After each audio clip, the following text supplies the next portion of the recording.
but I don't think that Watts would have been as fiscally irresponsible as Crockett was.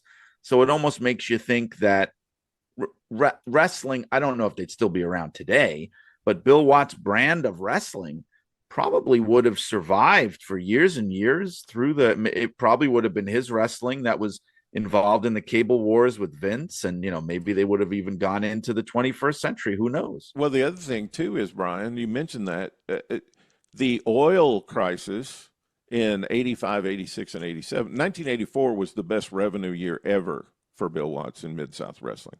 So they were on a cash high at that time.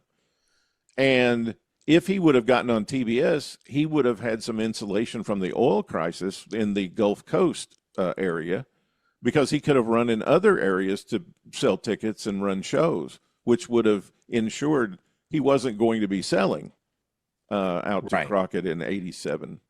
But the flip side negatively on that is, I think if it was Bill Watts in there permanently, I don't think that they would have ever overtaken the WWF, because from a creative view, Bill was a lot more kind of stuck in the past, I think. And I mean, I loved when he was running WCW. I felt like it was like an audience of one for me, but he was stuck in the past. And I think that you never would have seen the kind of things that happened with Bischoff and the NWO and all that kind of thing.